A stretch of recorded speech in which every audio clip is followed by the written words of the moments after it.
Footsteps in the Snow, narrated by Otis, Jiry.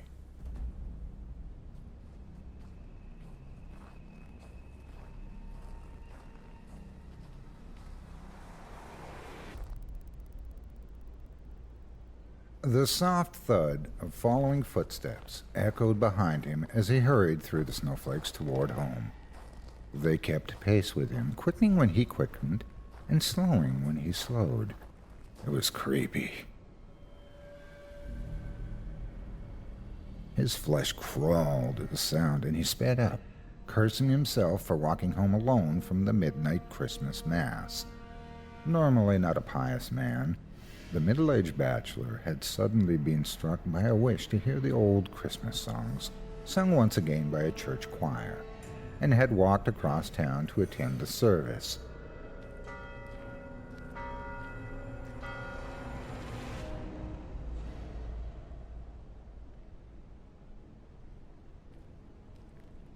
Now he regretted his choice as he passed dark house after dark house in the snowy night, and the footsteps ever followed. He sped up until he was nearly running and skidded into his street. A few more paces brought him to the bottom of his front steps, and he dashed up them. He realized suddenly that the following footsteps had ceased abruptly. He glanced behind him at Cross Street, from which he had just turned, and saw only one pair of footprints in the snow-covered street where there should have been two. He frowned in puzzlement, and then shuddered as a cold breeze struck him, driving snow against his collar and slammed against the door. Almost, it seemed to pass through the door, but that was superstitious nonsense. His hand was shaking as he unlocked the front door and hurried inside. He expected black nothingness, but was delighted to see the yellow glow of firelight coming from his study doorway upstairs. His old housekeeper, whom he thought firmly asleep in her attic bedroom, must have lit the fire pending his return. He shrugged out of his coat and paused for a moment, amazed to find it still warm and dry, though he had walked for more than a mile through a snowstorm. It was almost as if he'd been walking in a bubble of calm air, though he remembered the soft snowflakes hitting his face when he first stepped out of the church, before the mysterious footsteps began. His shudder was interrupted by a shout of greeting as his old friend Andy came hurrying out of the study. His whole face lit up in a grin at the unexpected surprise. The two men shook hands heartily and retreated back to the warmth of the firelight, talking so fast they stumbled over each other's words. Andy had left town years ago to take a government job in D.C., and they hadn't seen each other since. Nearly an hour passed before it occurred to him that his guest might be hungry.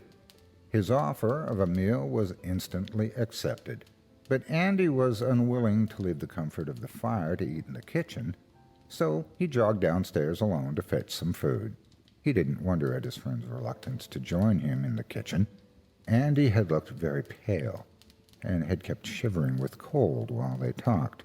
He hoped his friend wasn't ailing for anything. A few moments later, he was back with warmed-up meat and potatoes and a couple of glasses of beer, apologizing profusely for the mismatched dinnerware as he handed Andy a plate. Andy just laughed and hunkered down to eat. When they were both finished, he showed his friend to a guest room and then tumbled into his own bed to sleep.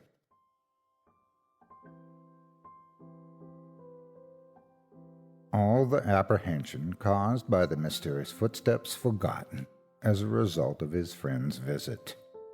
He jumped out of bed Christmas morning and dashed immediately downstairs to the guest room to rouse his friend. Andy wasn't there. And the bed had not been slept in. That was odd. He ran down to look in the study, but Andy wasn't there either, and one plate full of food was sitting on the end table beside his old friend's chair.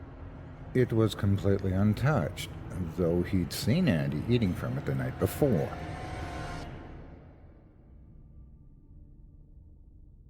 skin creeping at the thought, he ran to the kitchen and asked his housekeeper if she'd seen Andy. But the housekeeper had seen no one either the previous night or that morning.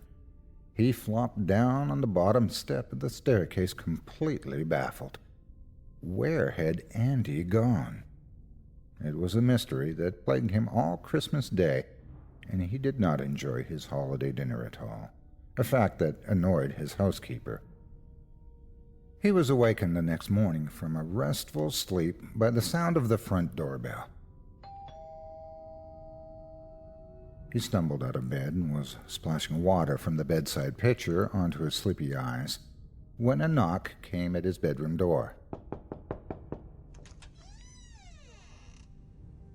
When he answered, his housekeeper handed him a handwritten letter that had just arrived.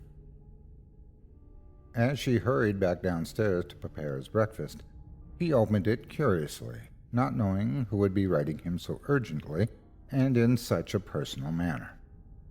As he read the letter, he began to tremble. The message was short and to the point. Andy's family regretted to inform him that his old friend Andy had passed away on Christmas Eve in his home in Washington, D.C.